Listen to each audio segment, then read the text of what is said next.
सुप्रभात, नमस्कार, स्वागत है आप सभी का। आप देख रहे हैं सुबह 9 बजे। मैं हूं प्रीति सिंह। आइए शुरुआत करते हैं मुख्य समाचारों के साथ। लोकसभा चुनाव के लिए 36 उम्मीदवारों की बीजेपी की एक और सूची जारी। संबित पात्रा को पुरी से टिकट। बिहार में एनडीए उम्मीदवारों के नामों का ऐलान आज। आंध्र प्रदेश के लिए 51 और ओडिशा विधानसभा चुनाव के लिए 22 उम्मीदवारों के भी नामों का ऐलान। कांग्रेस की 7वीं सूची में 35 उम्मीदवारों के नाम।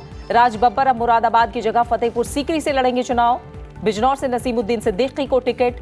ओडिशा विधानसभा चुनाव के लिए पार्टी ने जारी की 54 उम्मीदवारों की सूची।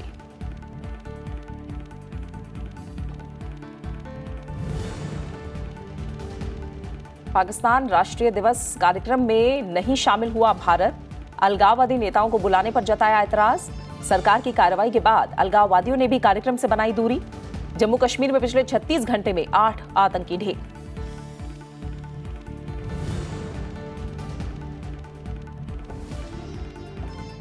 और मलेशिया में 28वें सुल्तान अजलान शाह कप का आगाज आज।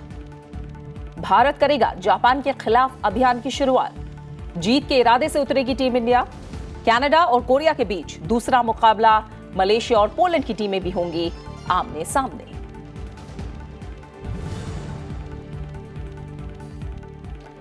और अमर बलिदानी भगत सिंह, राजगुरु और सुखदेव का शहीदी दिवस आज। आजादी के मतवालों को देश कर रहा है याद। उपराष्ट्रपति और प्रधानमंत्री ने वीर सपूतों के शौर्य को किया नमन। शहीदों के सम्मान में देश भर में कई कार्यक्रमों का आयोजन। और आइए बुलेटिन की शुरुआत करते हैं लोकसभा चुनाव से जुड़ी खबरों के साथ।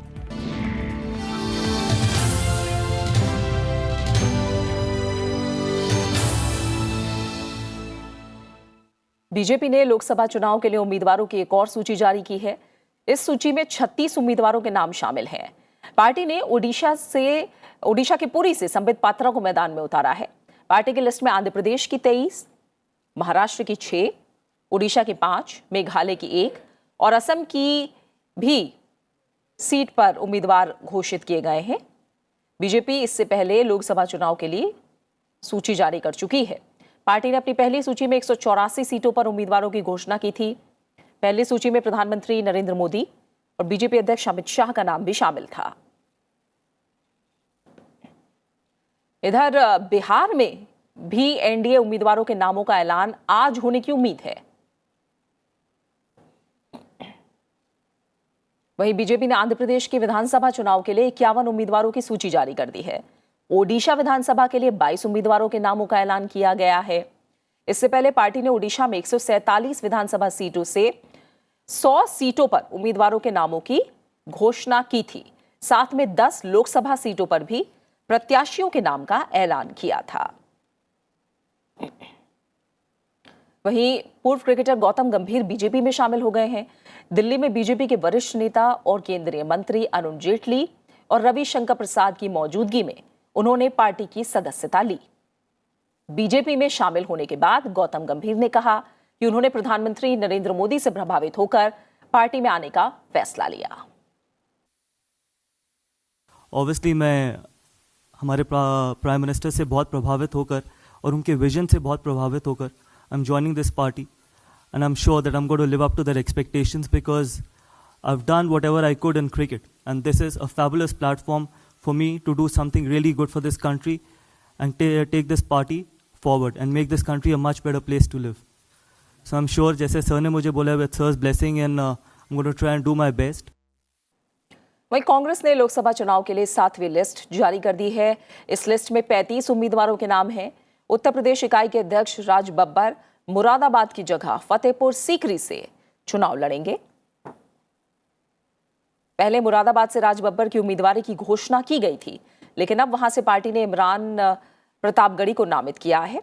पूर्व केंद्रीय मंत्री रेणुका चौधरी को तेलंगाना के खम्माम से टिकट दिया गया है। पार्टी ने पूर्व केंद्रीय मंत्री करण सिंह के बेटे विक्रमादित्य सिंह को जम्मू कश्मीर के उधमपुर से टिकट दिया है। कांग्रेस ने ओडिशा विधानसभा चुनाव के लिए भी 54 उम्मीदवारों की सूची जारी कर दी है। वहीं कांग्रेस अध्यक्ष राहुल गांधी आज बिहार के पूर्णिया और पश्चिम बंगाल के मालदा में रैली करके दोनों राज्यों में चुनावी अभियान का बिगुल फूकेंगे। पूर्णिया में राहुल गांधी रंगभूमि मैदान में जन भावना रैली को संबोधित करेंगे। पूर्णिया के बाद राहुल मालदा की ओर रवाना होंगे। वहीं शिवसेना ने भी लोकसभा चुनाव के लिए अपने 21 उम्मीदवारों की सूची जारी की है। इस लिस्ट में दक्षिण मुंबई से अरविंद सावंत को पार्टी ने उम्मीदवार बनाया है, जबकि शिरडी लोकसभा सीट से सदाशिव लोखंडे को टिकट दिया गया है।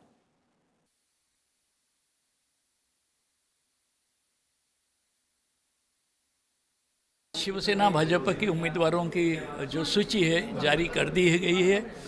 23 जगह शिवसेना लड़ रही है, उसमें से 21 उम्मीदवारों की सूची आज जाहिर हो चुकी है। 2 उम्मीदवार अभी हम घोषित करना बाकी है, एक पालघर और सातारा। ये दोनों नामों की घोषणा 2 दिनों में हो सकता है, रविवार को ये जाहिर हो जाएंगे। लोकसभा चुनाव के लिए बिहार में महागठबंधन की सीटों के बंटवारे का ऐलान हो गया है। बिहार की 40 सीटों में से 20 पर राष्ट्रीय जनता दल, 9 पर कांग्रेस, 5 पर रालोसपा और 3 पर हिंदुस्तान आवाम मोर्चा अपना उम्मीदवार उतारेगी। इसके अलावा वीआईपी को 3 सीटें और आरजेडी के कोटे से 1 सीट सीपीआई माले को मिली है। महागठबंधन के पहले चरण की सीटों के लिए उम्मीदवारों के नामों का भी ऐलान किया गया है। गया से हिंदुस्तान आवाम मोर्चा के जीतन राम मांझी चुनाव मैदान में उतर रहे हैं। नवादा में आरजेडी की ओर से विभा देवी को उम्मीदवार बनाया गया है, जबकि जमुई लोकसभा सीट में आरएलएसपी के भूदेव चौधरी को प्रत्याशी घोषित किया गया है। औरंगाबाद से हिंदुस्तानी आवाम मोर्चा के उम्मीदवार उपेंद्र प्रसाद को टिकट दिया गया है। सीटवार इस प्रकार है: राष्ट्रीय जनता दल 20, कांग्रेस 9, इस आशय के साथ भी कि राज्यसभा की पहली सीट बिहार कांग्रेस की किसी नेता को जाएगी। रालोसपा 5, हम 3, वीआईपी 3 और माले को 1 सीट राजद कोटे से। गया हिंदुस्तानी अवामी मोर्चा प्रथम चरण का मैं दोहरा रहा हूं, श्री जीतन राम मांझी जी। नवादा राष्ट्रीय जनता दल श्रीमती विभा देवी। जमुई रालोसपा श्री भूदेव चौधरी। औरंगाबाद हिंदुस्तानी अवाम मोर्चा श्री उपेंद्र प्रसाद। विधानसभा के उपचुनाव में दलगत स्थिति: नवादा हिंदुस्तानी अवाम मोर्चा धीरेन्द्र कुमार सिंह उर्फ मुन्ना। डेहरी राष्ट्रीय जनता दल मोहम्मद फिरोज हुसैन। लोकसभा चुनाव के लिए बीएसपी अध्यक्ष मायावती ने पार्टी के उम्मीदवारों की पहली सूची जारी कर दी। पहली सूची के तहत उत्तर प्रदेश की 11 लोकसभा सीटों पर उम्मीदवारों का ऐलान किया गया है। समाजवादी पार्टी और राष्ट्रीय लोकदल के साथ उत्तर प्रदेश में मिलकर बनाए गए गठबंधन में बहुजन समाज पार्टी को 38 सीटें मिली हैं, जिनमें से 11 पर मायावती ने उम्मीदवारों की घोषणा की है। दूसरी तरफ समाजवादी पार्टी अध्यक्ष अखिलेश यादव ने गाजियाबाद सीट पर बीएसपी के पूर्व विधायक सुरेश बंसल को पार्टी की सदस्यता दिलाते हुए इस सीट से सपा का प्रत्याशी घोषित कर दिया है। पहले गाजियाबाद सीट पर समाजवादी पार्टी की तरफ से पूर्व विधायक सुरेंद्र कुमार शर्मा उर्फ मुन्नी शर्मा को उम्मीदवार बनाया गया था। गौतम बुद्ध नगर लोकसभा निर्वाचन क्षेत्र से बीजेपी के उम्मीदवार डॉक्टर महेश शर्मा और कांग्रेस के डॉक्टर अरविंद सिंह ने नामांकन पत्र भरा है। उत्तराखंड में लोकसभा की 5 सीटों के लिए 15 प्रत्याशियों ने नामांकन पत्र दाखिल किए। इनमें बीजेपी के तीरथ सिंह रावत भी शामिल थे, जिन्होंने गढ़वाल लोकसभा निर्वाचन क्षेत्र से पर्चा भरा। मेघालय में कांग्रेस पार्टी के विंसेंट पाला और मेघालय लोकतांत्रिक गठबंधन की संयुक्त उम्मीदवार अगाथा संगमा ने नामांकन पत्र भरे। विंसेंट ने शिलोंग से और अगाथा ने तुरा लोकसभा क्षेत्र से पर्चे भरे हैं।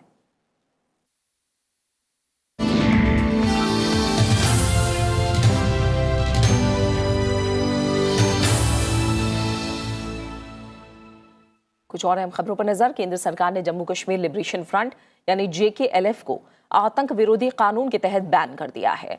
केंद्र का यह फैसला अलगाववादियों पर बड़ी कार्रवाई के रूप में देखा जा रहा है। अलगाववादी नेता यासिन मलिक जेकेएलएफ का प्रमुख है।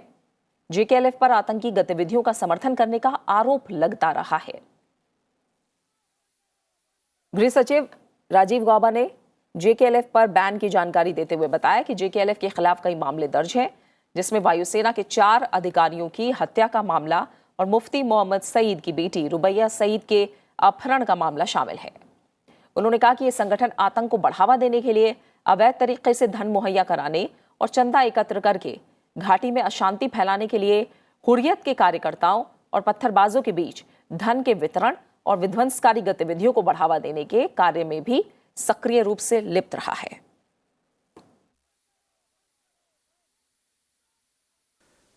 JKLF Yasin faction as an unlawful association under the Section 3(1) of the Unlawful Activities Prevention Act 1967. This is in accordance with the policy of zero tolerance against terrorism, which is being followed by the central government. Government is committed to relentlessly pursuing the policy of curbing the activities of secessionist organizations, which are a threat to unity and integrity of the country. The National Investigation Agency and Enforcement Directorate are taking strong action against these organizations. प्रवर्तन निदेशालय ने भी अलगाववादी नेताओं पर शिकंजा कसा है। ईडी ने अलगाववादी नेता सैयद अली शाह गिलानी पर 14.40 लाख रुपए का जुर्माना लगाया है। ये जुर्माना इसलिए लगाया गया है क्योंकि शाह के पास 10,000 अमेरिकी डॉलर की अवैध विदेशी मुद्रा थी। खबर के अनुसार विदेशी मुद्रा रखकर गिलानी ने फेमा अधिनियम का उल्लंघन किया। विदेशी मुद्रा जब्त कर ली गई है और जानकारी के अनुसार ईडी यासिन मलिक पर भी जुर्माना लगाने जा रही है। मलिक पर भी अवैध विदेशी मुद्रा रखने का आरोप है और उसकी भी जब्ती की जाएगी। यासिन मलिक के खिलाफ ईडी की कार्रवाई जारी है। दिल्ली पुलिस को बड़ी कामयाबी मिली है। दिल्ली पुलिस की स्पेशल सेल ने जैश ए मोहम्मद के आतंकी सज्जाद खान को गिरफ्तार किया है। सज्जाद की गिरफ्तारी दिल्ली पुलिस स्पेशल सेल की टीम ने गुरुवार रात की। आतंकी सज्जाद खान पुलवामा आतंकी हमले का मास्टरमाइंड मुदस्सिर अहमद का करीबी था। मुदस्सिर को भारतीय सुरक्षा बलों ने पिछले महीने मार गिराया था। पुलिस ने सज्जाद को दिल्ली के पटियाला हाउस कोर्ट में पेश किया। कोर्ट ने पकड़े गए आतंकी को 29 मार्च तक NIA की कस्टडी में भेज दिया है। जम्मू कश्मीर में सुरक्षा बलों के साथ अलग अलग मुठभेड़ में पिछले 36 घंटों में 8 आतंकवादी मारे गए हैं। बीती रात बारामूला जिले में कालंतरा कांडी करीरी इलाके में शुरू हुई आतंकरोधी कार्रवाई में 2 आतंकवादी मारे गए। इस कार्रवाई में 5 सैन्यकर्मी घायल हुए जबकि 2 गंभीर रूप से जख्मी हैं। वहीं बांदीपुरा जिले के हाजिन इलाके में मीर मोहल्ला में मुठभेड़ में सुरक्षा बलों ने 2 आतंकवादियों को मार गिराया। इसमें लश्कर कमांडर अली भाई शामिल है। वहीं शोपियां में मुठभेड़ जारी है। जम्मू कश्मीर के शोपियां में 2 से 3 आतंकियों के घेरे जाने की भी खबर है। माना जा रहा है कि यहां एक रिहायशी मकान में ये आतंकवादी छिपे हुए हैं।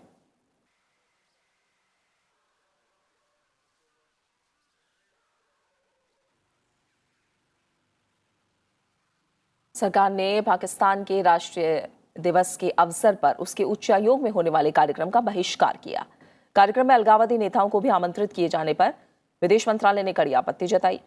विदेश मंत्रालय के प्रवक्ता ने कहा कि पाकिस्तान उच्चायोग में आयोजित होने वाले पाकिस्तानी राष्ट्रीय दिवस कार्यक्रम में किसी भी आधिकारिक प्रतिनिधि को नहीं भेजेगी। वहीं सरकार की कार्रवाई के बाद अलगाववादियों ने भी कार्यक्रम से दूरी बनाई। इस बार जो है चूंकि पाकिस्तानी हाई कमीशन ने डिसाइड किया, जैसा मैंने कहा उन्होंने डिसाइड किया हुर्रियत रिप्रेजेंटेटिव्स को इनवाइट करने के लिए, हमने डिसाइड किया उसके बेसिस पे, उनके इनवाइट के बेसिस पे कि हम इस साल कोई भी रिप्रेजेंटेटिव पाकिस्तानी हाई कमीशन में उनके रिसेप्शन के लिए नहीं भेजेंगे। खबरें जारी है, लौट रहे हैं एक छोटे से ब्रेक के बाद।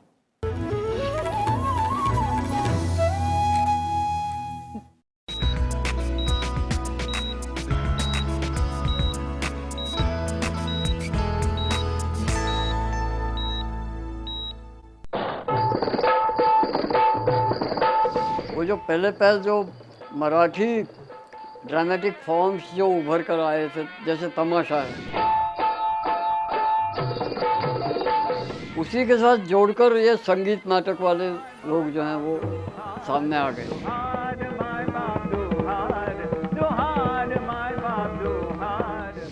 अकेला होना ये एक नेचुरल स्थिति है, समाज में होना नेचुरल स्थिति नहीं है। आजू बाजू में लोग होना, इसके लिए हम जिम्मेदार नहीं है भाई, वो तो है, खैर है। गुफ्तगू में मिलिए इस बार कवि, विचारक और अनुवादक अशोक शहाणे से।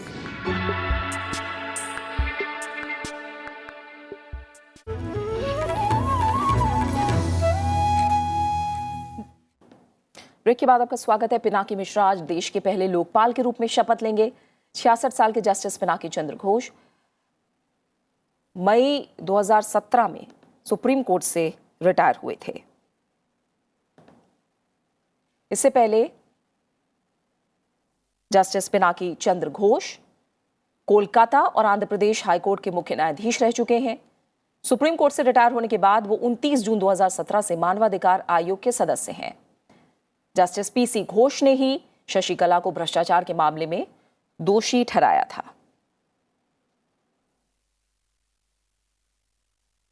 पुलवामा हमले और पाकिस्तान में भारतीय वायुसेना की कार्रवाई को लेकर ओवरसीज कांग्रेस के अध्यक्ष और गांधी परिवार के करीबी सैम पित्रोदा के बयान को प्रधानमंत्री नरेंद्र मोदी ने शर्मनाक बताया है। प्रधानमंत्री ने तंज कसते हुए कहा कि कांग्रेस की तरफ से उनके सबसे विश्वसनीय सलाहकार और निर्देशक सैम पित्रोदा ने पाकिस्तान नेशनल डे का शुभारंभ कर दिया है।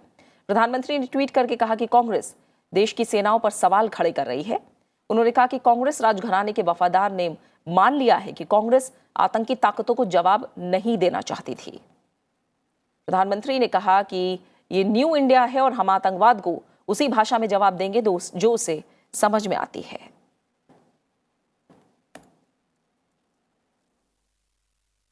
प्रधानमंत्री नरेंद्र मोदी ने समाजवादी पार्टी नेता रामगोपाल यादव को भी उनके बयान पर घेरते हुए कहा कि विपक्ष आतंकवाद का समर्थन करने और सशस्त्र बलों से सवाल करने का आदी हो गया है।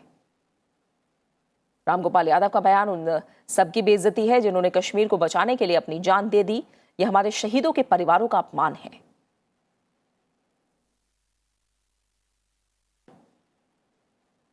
प्रधानमंत्री ने कहा कि विपक्षी दल बार बार सेना की बेइज्जती करते हैं। उन्होंने अपील की है कि देशवासियों को इन लोगों से उनके बयान पर सवाल पूछें। 130 करोड़ लोग उन्हें माफ नहीं करेंगे। पूरा भारत हमारी सेना के साथ है और जनता माफ नहीं करेगी। वहीं बीजेपी अध्यक्ष अमित शाह ने एयर स्ट्राइक को लेकर कांग्रेस नेता के रुख की आलोचना की। कई बीजेपी नेताओं ने भी सैम पित्रोदा के बयान की आलोचना की है। जहां से आतंक आरंभ होता है, अपनी रक्षा करने के लिए हम वहां उसको डिस्ट्रॉय करने जाएंगे। सर्जिकल स्ट्राइक भी यही थी और एयर स्ट्राइक्स भी यही थी। दुनिया का एक देश ऐसा नहीं है कि जिसने इसकी निंदा की हो। हमारे दोनों ऑपरेशन सफल हुए। हमने सिर्फ टेररिज्म पे अटैक फोकस किया और सफल होकर वापस आए और पूरी दुनिया ने हमारा समर्थन किया। अब आज का यह बयान श्री सैम पित्रोदा का यह दिखलाता है कि उनका मानना यह है कि यह गलत किया हमने। सरकार ने चालू वित्त वर्ष में विनिवेश के तय लक्ष्य को पार कर लिया है। वित्त मंत्री अरुण जेटली ने ट्वीट करके बताया कि मौजूदा वर्ष में अब तक विनिवेश से 85,000 करोड़ रुपए जुटाए जा चुके हैं, जो लक्ष्य से 5,000 करोड़ रुपए ज्यादा है। सरकार ने सीपीएससी ईटीएफ की 5वीं किस्त से 9,500 करोड़ और आरईसी पीएफसी सौदे से 14,500 करोड़ रुपए जुटाए हैं। अगले वित्त वर्ष के लिए विनिवेश का लक्ष्य 90,000 करोड़ तय किया गया है।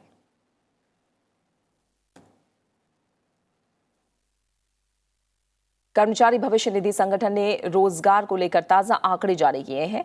इसके मुताबिक फॉर्मल सेक्टर में जनवरी 2019 में 8,96,000 लोगों को रोजगार मिला है, जो पिछले साल जनवरी के मुकाबले 131% ज्यादा है। वहीं पिछले 17 महीनों में 76,48,000 लोगों को नौकरियां मिली हैं। ये आंकड़े सितंबर 2017 से जनवरी 2019 के बीच के हैं। ईपीएफओ अप्रैल 2018 से हर महीने ये आंकड़े जारी कर रहा है। अंतर्राष्ट्रीय मुद्रा कोष यानी आईएमएफ ने कहा है कि भारत में पिछले 5 साल के दौरान कई अहम सुधार किए गए हैं। हालांकि उसने कहा कि अभी और सुधार किए जाने की जरूरत है। आईएमएफ के निदेशक संचार गैरी राइस ने कहा है कि भारत पिछले 5 साल के दौरान करीब 7% की सालाना औसत आर्थिक वृद्धि दर के साथ सबसे तेजी से वृद्धि करती बड़ी अर्थव्यवस्थाओं में एक रहा है। उन्होंने कहा कि कई महत्वपूर्ण सुधार किए गए हैं और हमें लगता है कि भारत को तेज वृद्धि बनाए रखने के लिए उपलब्ध जनसांख्यिकीय लाभांश के अवसरों को भुनाने समेत कुछ दूसरे सुधार करने होंगे। राइस ने कहा कि अगले महीने विश्व बैंक के साथ आईएमएफ की होने वाली बैठक से पहले वैश्विक आर्थिक परिदृश्य सर्वेक्षण जारी होगा। उन्होंने कहा कि भारतीय अर्थव्यवस्था के बारे में सर्वेक्षण में विस्तार से जानकारी दी जाएगी। ये भारतीय अमेरिकी अर्थशास्त्री गीता गोपीनाथ के नेतृत्व में पहला सर्वेक्षण होगा। गोपीनाथ को पिछले साल IMF ने मुख्य अर्थशास्त्री बनाया था। उपराष्ट्रपति वेंकैया नायडू ने युवा प्रतिभाओं को बढ़ावा देने के लिए अनुसंधान सुविधाएं, वित्तीय सहायता मुहैया कराने की सलाह दी है। उन्होंने प्राचीन भारतीय परंपराओं, चिकित्सा, विज्ञान, आयुर्वेद, योग, भारतीय कला, नृत्य और पाक कला पर युवाओं को लेख और शोध पत्र प्रकाशित करने के लिए उचित मंच मुहैया कराने की जरूरत बताई। उपराष्ट्रपति ने कहा कि इस तरह के अकादमिक शोध को संकलित करने से वर्तमान और आने वाली पीढ़ियों को मदद मिलेगी। कल दिल्ली में पुरातत्वविद बीबी लाल पर किताब का विमोचन करते हुए उन्होंने ये बात कही। साथ ही कहा कि देश की महान विरासत, पुरातत्व कौशल, विविध संस्कृति और परंपरा के बारे में युवा पीढ़ी जानकारी देने में अहम भूमिका निभाएगी।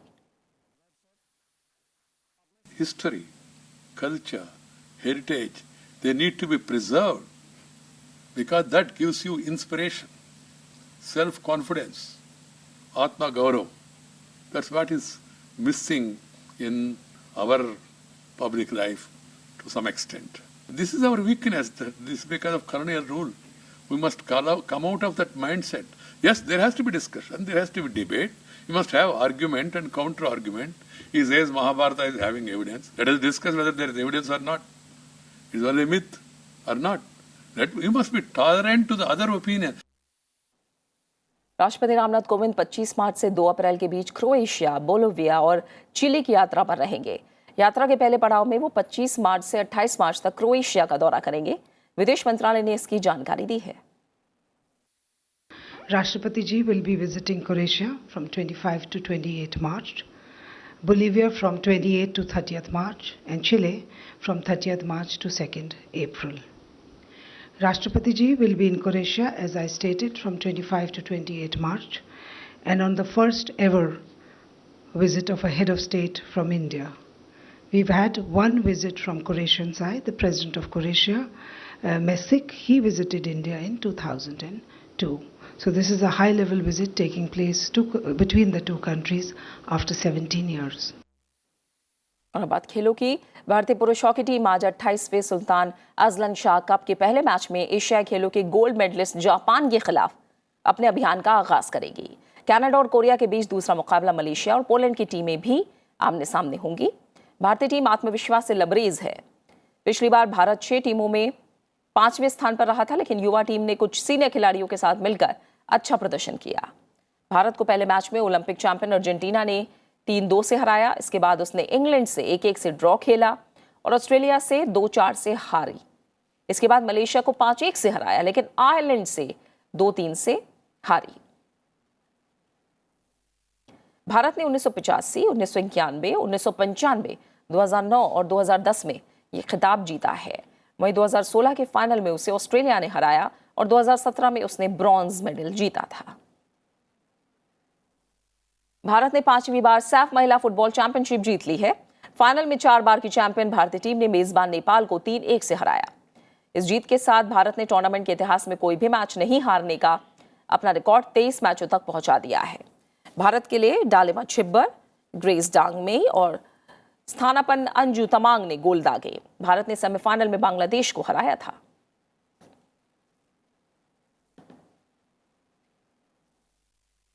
स्वतंत्रता सेनानी, प्रखर चिंतक और समाजवादी नेता डॉक्टर राम मनोहर लोहिया की आज जयंती है।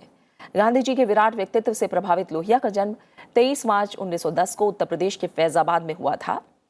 भारत छोड़ो आंदोलन को पूरे देश में फैलाने में लोहिया ने अहम योगदान दिया। राम मनोहर लोहिया को उनकी देशभक्ति और समाजवादी विचारों के लिए जाना जाता है। वो जात पात के घोर विरोधी थे। लोहिया ने उन मुद्दों को उठाया जो लंबे समय से देश की तरक्की में बाधा उत्पन्न कर रहे थे। उन्होंने खेती से जुड़ी परेशानियों से निपटने के लिए हिंद किसान पंचायत का गठन भी किया। राष्ट्रपति रामनाथ कोविंद ने डॉक्टर राम मनोहर लोहिया की जयंती पर उन्हें श्रद्धांजलि दी। राष्ट्रपति ने ट्वीट किया कि डॉक्टर लोहिया ने एक न्यायपूर्ण, निष्पक्ष और समतामूलक समाज की स्थापना के लिए अपना जीवन अर्पित कर दिया। जन कल्याण के प्रति संवेदनशील शासन के लिए वो अभी भी प्रेरणा स्रोत बने हुए हैं। उपराष्ट्रपति वेंकैया नायडू ने राष्ट्रवादी नेता राम मनोहर लोहिया की जन्म जयंती पर नमन किया। उपराष्ट्रपति ने ट्वीट किया कि उन्होंने देश की संसदीय लोकतंत्र को समृद्ध किया। आधुनिक भारत की राजनीति, समाज, आर्थिक दर्शन और विदेश नीति पर उनके लेखों और पुस्तकों ने भारतीय इतिहास को नई दृष्टि दी। अमर बलिदानी भगत सिंह, राजगुरु और सुखदेव का आज शहीदी दिवस है। उपराष्ट्रपति वेंकैया नायडू ने अमर शहीद भगत सिंह, सुखदेव और राजगुरु के बलिदान दिवस पर उनके शौर्य और देशनिष्ठा को विनम्रतापूर्वक नमन किया। उपराष्ट्रपति ने ट्वीट किया कि हमारी स्वतंत्रता महान बलिदानों की विरासत है, इसका आदर करें। प्रधानमंत्री नरेंद्र मोदी ने भी आजादी के अमर सेनानी वीर भगत सिंह, सुखदेव और राजगुरु को शहीद दिवस पर नमन किया। प्रधानमंत्री ने ट्वीट किया कि भारत माता के इन पराक्रमी सपूतों के त्याग, संघर्ष और आदर्श की कहानी इस देश को हमेशा प्रेरित करती रहेगी। महान क्रांतिकारी भगत सिंह, राजगुरु और सुखदेव ने अंग्रेजों की बहरी सरकार तक आजादी की आवाज पहुंचाने के लिए अपनी जान तक की परवाह नहीं की। भगत सिंह ने बटुकेश्वर दत्त के साथ मिलकर दिल्ली की सेंट्रल असेंबली में बम फेंकने की योजना बनाई। इसका मकसद किसी को नुकसान पहुंचाना नहीं, बल्कि अंग्रेज सरकार तक आजादी की आवाज पहुंचाना था। दर्शक दीर्घा में मौजूद भगत सिंह ने सही वक्त पर बम फेंका। इंकलाब जिंदाबाद के नारे लगाए गए। कई पर्चे भी फेंके गए जिनमें जनता का विरोध जताया गया था। बम फेंककर खुद को गिरफ्तार कराया। इस घटना के बाद क्रांतिकारियों की धरपकड़ के लिए अंग्रेज सरकार ने अभियान शुरू किया। लाहौर में एक बम बनाने की फैक्ट्री पकड़ी गई, जिसके बाद सुखदेव को गिरफ्तार किया गया। बाद में पुलिस ने राजगुरु को भी महाराष्ट्र से गिरफ्तार कर लिया। गिरफ्तारी के बाद अंग्रेज सरकार ने तीनों पर मुकदमे का नाटक रचा। तीनों पर लाहौर षड्यंत्र और असेंबली में बम फेंकने का मुकदमा चला। लौट कर आ सके न जहां में तो क्या। आज ही के दिन 1931 में इन तीनों को लाहौर की सेंट्रल जेल में फांसी दे दी गई।